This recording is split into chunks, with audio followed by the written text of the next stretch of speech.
di bumi ni dia bergerak. Atau saya tanya lah, cek dalam Google tengok, cek dalam Wikipedia tengok pergerakan bumi, ada pergerakan bumi. So itu kadang-kadang berlakunya, ada kalanya berlakunya gempa bumi. Bila berlaku bumi, kadang-kadang yang ekstrim itu berlaku rekahan bumi. Bila cek balik, rupanya ada pergerakan plate tektonik, tanah bumi ini bergerak ke sana kemari. Itu disebut oleh Allah SWT fakta geografi ada dalam Al-Quran. Kan? Suhuf ialah yang diwarna kertas-kertas yang ditulis di atasnya Al-Quran yang suci dari sebarang kekurangan dan terhindar dari sentuhan orang yang berhadas. Mana membaca suhuf ialah dibacakan Al-Quran untuk dituliskan di atas lembarannya.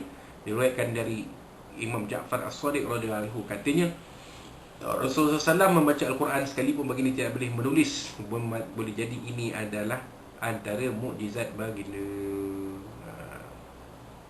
Yang maknanya kata bila Nabi SAW akhir kemudian dia membaca Al-Quran sekalipun baginda tidak boleh menulis.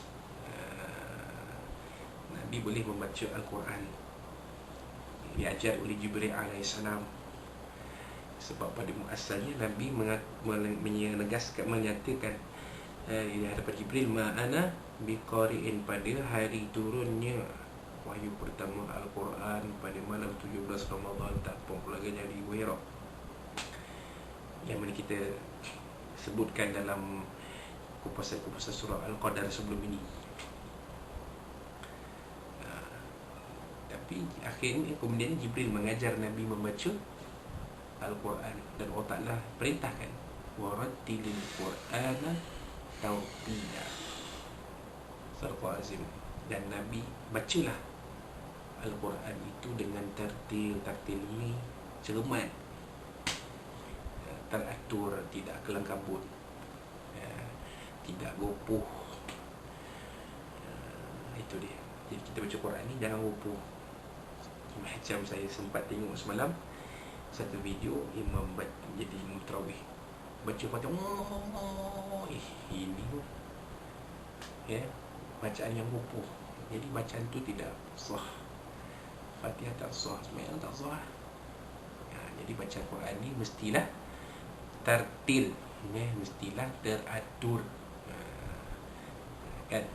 Maka Nabi SAW membaca Al-Quran itu, ayat suci Al-Quran itu,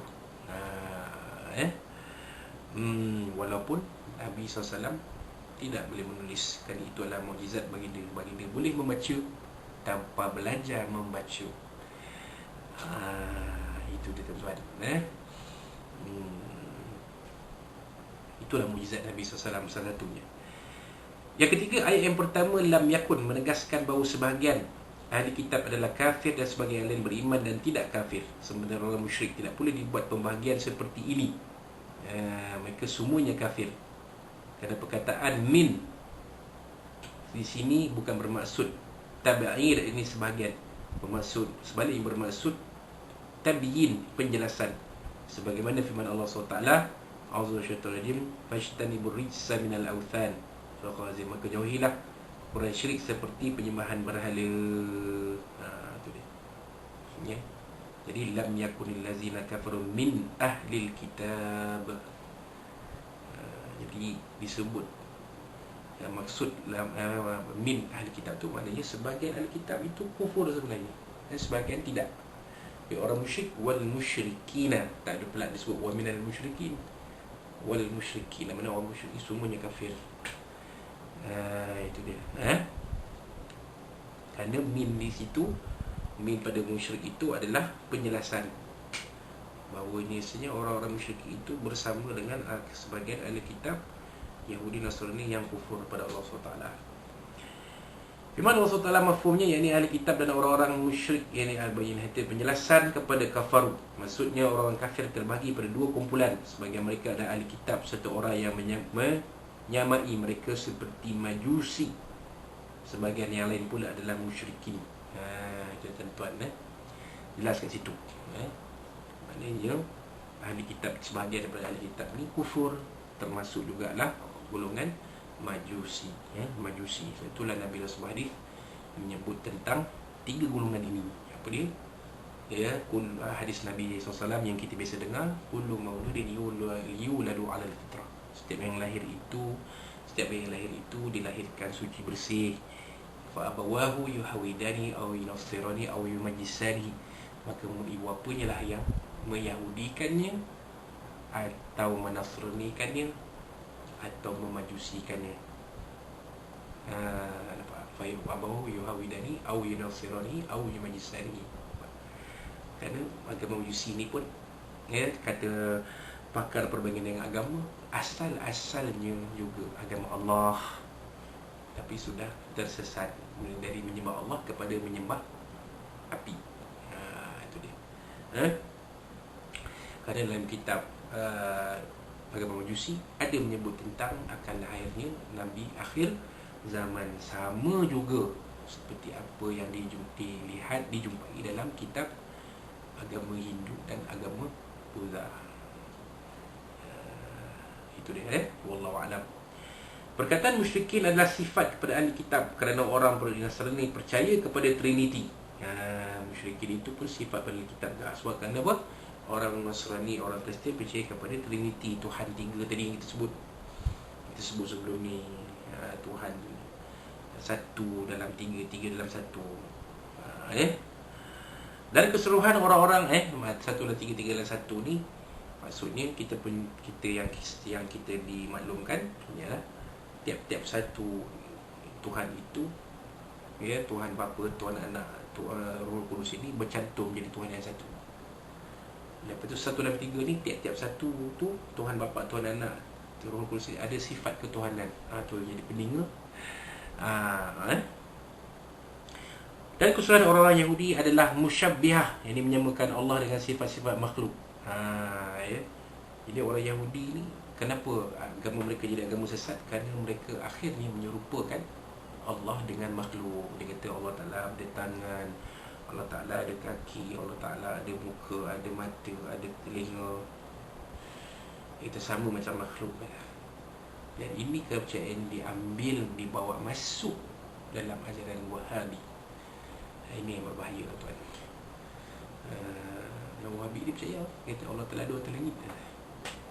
Tak betul ni. Kerana itu sifat makhluk. Sifat makhluk bertempat. Saya duduk depan kamera, tuan-tuan menonton saya dalam TV, dalam laptop, komputer, dalam handphone. Ada tempatnya. Tapi Allah Ta'ala adakah bertempat? Tidak. Allah Ta'ala SWT tegaskan, walam yakul lahu kufuwan ahad. Dan tidak Allah Ta'ala tu menyamai dengannya sesuatu apa pun. Tak ada. Sebab sesuatu yang lain itu adalah makhluk. Allah Ta'ala adalah khalik. Mana mungkin khalik sama dengan memakai sifat-sifat makhluk. Wallahu a'lam. Semua ini adalah syirik yang jelas. Keempat, terdapat hukum syarak dalam ayat pertama, iaitu pertama Allah SWT mentafsirkan firman-Nya alladzina kafaru dengan ahli kitab dan orang-orang musyrik. Ini bermakna semua mereka itu adalah sama dalam kekufuran. Oleh sebab itu para ulama berkata kekufuran keseluruhannya adalah agama yang satu. Orang musyrik mewarisi dari orang Yahudi dan begitulah sebaliknya. Itu dia tuan-tuan. Tafsirannya alladzina kafaru itu maknanya mereka itu sama, orang ahli kitab dan orang musyrik itu mereka itu sama kufur sebenarnya. Kerana orang musyrik itu mewarisi kekufuran dari ahli kitab. Kedua, ataf waw itu min ahli kitabi wal musyrik itu. Jadi waw itu apa? Maknanya menunjukkan kelainan atau perbezaan. Oleh sebab itu kita berkata orang zimmi bukan musyrik. Rasulullah SAW telah bersabda tentang orang-orang Majusi sebagaimana hadis ini diriwayatkan oleh Asy-Syafi'i dari Sayyidina Abdul Rahman bin Auf radhiyallahu anhu. Sunnu bihim sunnata ahli kitabi ghayra nakihi nisaihim wala akili dhabaihim. Hukum qol sallallahu alaihi lakukanlah kepada mereka sebagaimana kebiasaan yang kamu lakukan terhadap ahli kitab, melainkan menikahi perempuan-perempuan mereka dan memakan sembelihan-sembelihan mereka. Itu dia.